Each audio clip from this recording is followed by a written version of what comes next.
Hey, what's up, everyone? Welcome back to Energy Quotient. My name is Chirag Joshi. First of all, thank you so much for tuning in. Today, I want to talk about the various news articles that are going around that talk about almost all the major oil and gas companies in the country showing interest or announcing their intentions to set up charging stations in their respective petrol pump premises. Almost all of the major oil and gas companies like Indian Oil Corporation, Reliance Industries, Hindustan Petroleum have expressed their intention to set up either charging stations or swappable stations in the premises of their existing petrol bunks. Right. So let me just read out a couple of headlines from these major oil and gas companies so that you get a clear view of what's going on here.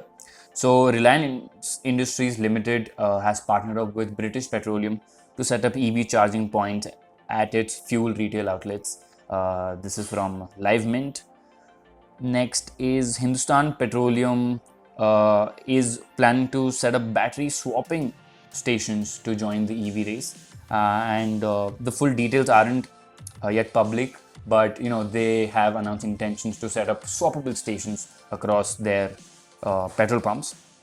On the other hand, Indian Oil Corporation has partnered up with Hyundai for the to set up charging stations for the Kona EV, basically setting up their fast charging networks across cities in Chennai, Bangalore, I think Delhi, and Mumbai as well. So basically, Kona Electric's fast charging network will be available at couple of Indian Oil's own fuel stations. So these are a couple of articles that are floating around, and that clearly state the intentions of major oil companies to get into the EV game as such. Uh, Now, looking at them, there are of course pros and cons of all these major companies trying to do this. Let's talk about the pros. Number one is space. Almost all of the companies that I mentioned right now have enough space in their individual petrol pump premises to accommodate a few charging stations, and that's a big boon because right now most other non oil and gas companies who are trying to set up EV charging stations, the biggest hindrance is space. They're trying to set up their own stations here and there, but for that you require a considerable amount of space, right? So that's a big challenge, and that's an advantage for oil and gas companies who have their own fuel outlets right now. That's a big advantage. The second thing is capital and investment, because most of the petrol pumps that are out there are run by the state and are subsidized.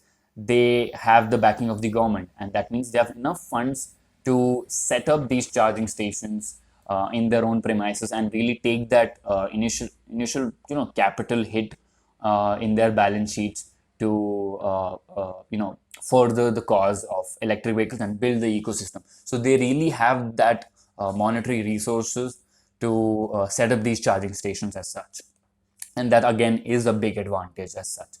Number three is the availability or accessibility, because fuel stations or petrol pumps are available at almost 2 kilometer distance everywhere around the city or even across the country. They have a vast network that allows for them to have the accessibility that most other companies, individual charging station companies, do not right now, because simply because there are so many charge petrol pumps out there. That gives these companies a huge advantage in terms of accessibility and availability of charging stations. Basically, if they set up even one or two charging stations in all of their premises, it's as good as getting a petrol pump for all the EV owners. So they don't really have to run around and really travel far distances to charge their vehicle when they're out of juice. So that again is a massive advantage.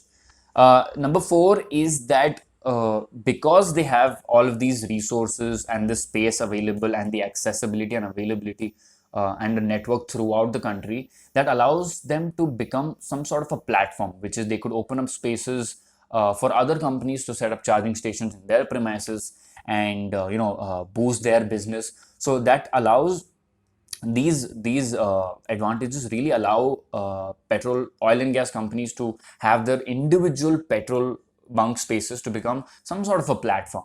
They're already doing that, because they give space to the guys who fill up air in your vehicle's tires, or the people who sell insurance, or maybe even some sort of ATMs. Shell has their own stores, so they've sort of become a physical platform for other small businesses, and in the case of EVs it becomes even more prominent. So that again is a huge advantage that is on the side of oil and gas companies right now. Now, coming to the disadvantages or cons of going ahead with setting up charging stations in their own premises. Number one, again, is space. Now, what I'm why it's also a disadvantage is because uh, filling up petrol is just a matter of less than a minute, right? Maybe if the rush is too much, it take you 5 minutes. But charging something right now easily takes you an hour or two, or maybe even more than that, right? So that means you're talking about having vehicles stationed under in the premises of the petrol bunks, and that's gonna cause a considerable amount of congestion within the premises. So that causes for a space crunch. So unless we're talking really quick charging, the space is a real issue here, even though they have considerable amount of space under their roof. Number two is again the congestion factor, which is because we're talking about both uh, people with internal combustion engine vehicles as well as electric vehicles coming to the same spot to refuel or recharge, will give rise to a lot of congestion in the premises, and that's going to be a huge hindrance, and I'm not sure how many people will even enjoy doing that. And I don't think major all these oil and gas companies would want their petrol consuming consumers to sort of turn away because of the huge congestion in their place. No one wants to enter a place which is super crowded already, right? So that's a hindrance as well. The third con is the time that the chargers or charging stations will take to really recharge these electric vehicles as such. Because as of now, we're not there where the vehicles are charging within 1 or 2 minutes, or 5 minutes, or 10 minutes. Everything takes above an hour easily, right? Or maybe even half an hour. So even half an hour is a long commitment. And then you're talking taking up some sort of, even for a two-wheeler, you're taking up a good amount of space, right? Um, so time is another issue which leads to congestion, which again comes down to the same point of people not wanting to opt to go to a particular station just because there's a lot of congestion out there, right? And that's gonna bind to the time of people who are even filling up petrol, because they'll have to, because there's going to be a larger queue because of the shortage of space. So these are the cons of major oil and gas companies, planning to incorporate charging stations at their petrol pump premises.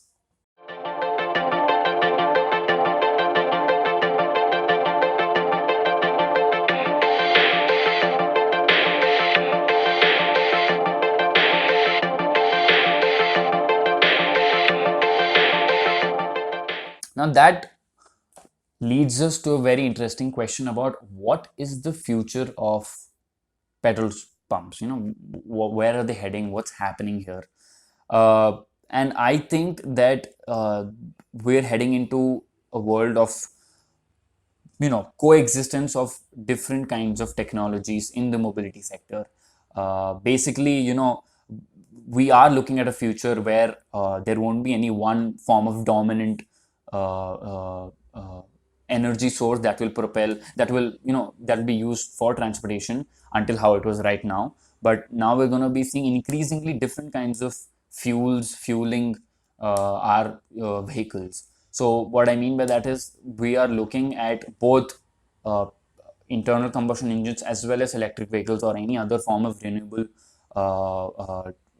transportation systems to exist uh, together in an ecosystem. So this coexistence of both electric vehicles and internal combustion engines has been validated by the Prime Minister himself, because a couple of days back he announced or expressed his views, saying that he really sees a future, and there will be a future where internal combustion engines and electric vehicles will coexist together, and there isn't going to be a situation where they're going to ban petrol vehicles completely, at least in the foreseeable future. So expect, a coexisting network to be there in the next 20, 30, 40 years, which leads us to an interesting uh, uh, possibility for the future of petrol pumps themselves.